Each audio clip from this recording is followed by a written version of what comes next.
গণেশ চতুর্থীতে জয়ের উন্মাদনা কল্যাণ সমিতির। প্রথম ডিভিশন লিগ ফুটবলে প্রথম অংশ নিয়ে সুপার লিগে পৌঁছে গেল দল। ফরওয়ার্ডের বিরুদ্ধে 2-2 গোলে ম্যাচ ড্র করে 18 পয়েন্ট নিয়ে চতুর্থ দল হিসেবে সুপার লিগে পৌঁছে যায়। দ্বিমুকুট জয়ের স্বপ্ন পূরণ হলো না শিল্ড জয়ী ফরওয়ার্ড ক্লাবে। প্রথম ডিভিশন শ্যামসুন্দর কোংচন্দ্র মেমোরিয়াল লিগ ফুটবলের গুরুত্বপূর্ণ ম্যাচে কল্যাণ সমিতির জালে আটকে গেল দল। 2-2 গোলে ম্যাচ শেষ হতেই 18 পয়েন্ট নিয়ে আসরের চতুর্থ দল হিসেবে সুপার লিগে জায়গা করে নেয় কল্যাণ সমিতি। গুরুত্বহীন হয়ে যায় ফরওয়ার্ড এবং এগিয়ে চলো সংঘের পরবর্তী ডার্বি ম্যাচ। যদিও ম্যাচের শুরু থেকেই উভয় দলের মধ্যে পরিলক্ষিত হয়েছিল মনসিয়ানা ভাব।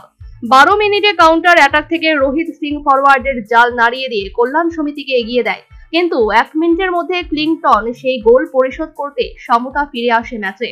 উভয় শিবিরে বেড়ে যায় উত্তেজনার পারদ। প্রথম 45 মিনিটে অপরিবর্তিত থাকে গোল লাইন।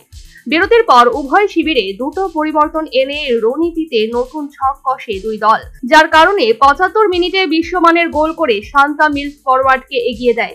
গোল হজমের পর কল্যাণ সমিতির শিবিরে পরিলক্ষিত হয় অন্য গতি। টিকে থাকা ফুটবল প্রদর্শন করে 83 মিনিটে স্টোবাক ফরওয়ার্ড গোল রক্ষককে পরাস্ত করে জালে বল ঠেলে দিতেই ম্যাচ সমতায় চলে আসে। শেষ 7 মিনিট এবং অতিরিক্ত 5 মিনিটে পাল্টে যায়নি ম্যাচের রং। শেষ বাঁশি বাজতেই আনন্দ উল্লাসে মেতে ওঠে কল্যাণ সমিতি শিবির। প্রথমবার প্রথম ডিভিশনে অংশ নিয়ে সুপারে পৌঁছে যায় দল। ম্যাচ জেতার পর বিজয়ী কোচ আবু তাহের তার আবেগ আপ্লুত বক্তব্যে নিজের কোচিং অভিজ্ঞতা এবং গোটা দলের কৃতিত্বের প্রশংসা করেছেন। পাশাপাশি তিনি জানিয়ে রাখেন, সুপার লিগে দল বাকি 3টি দলের চেয়ে দৃষ্টিনন্দন ফুটবল উপহার দেবে উমাকান্ত মাঠের দর্শকদের। মুভমেন্ট ফর আস কল্যাণ সমিতি ইতিহাসে এই প্রথম সুপার লিগে যাচ্ছে, প্রথমবার এই ডিভিশন খেলে প্রথমবারই সুপার করে যাচ্ছে। তো সেটা অবশ্যই আনন্দের ব্যাপার এবং আমার কাছে একটা চ্যালেঞ্জ ছিল।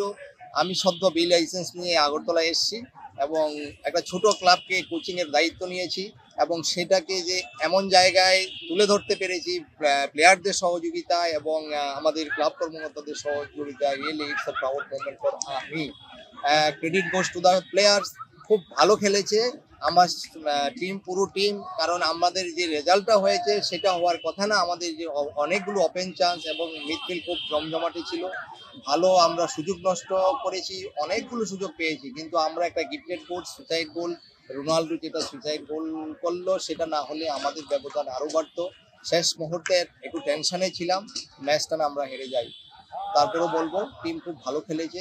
পাসিং, আমাদের বল পজিশন আমাদের ছিল, আমরা অনেক বেশি ওপেন করেছি। এখন আমাদের পরবর্তী যে ফোকাস সেটা থাকবে সুপার ফোরে। কিরকম আশাবাদী? আমরা আশা করি একটা ভালো চ্যালেঞ্জ দেবো সব টিমকে। আমরা ভালো খেলার উদ্দেশ্যে সুপার ফোরে আসবো। আমরা বলবো না যে আমরা চ্যাম্পিয়ন হবই, কিন্তু আমাদের যে টিম চ্যাম্পিয়ন হওয়ার মতো আমরা দাবি করতে পারি। আশা করি আমরা সব বাকি 3টে টিমকে আমরা কঠিন চ্যালেঞ্জে ফেলবো। বড় বাজেটের দল ফরওয়ার্ড সুপার লিগে পৌঁছানোর ক্ষেত্রে একাধিক রণনীতি এবং পরিকল্পনা নিয়েছিল, কিন্তু কল্যাণ সমিতির কাছে ম্যাচ ড্র করার পর দলীয় কর্মকর্তাদের অভিযোগ, আসরে 5টি ম্যাচ ড্র করে 10 পয়েন্ট নষ্ট করার কারণেই দ্বিমুকুট জয়ের স্বপ্ন চুরমার হয়েছে শিল্ড জয়ী দলের। Bureau report, news vanguard.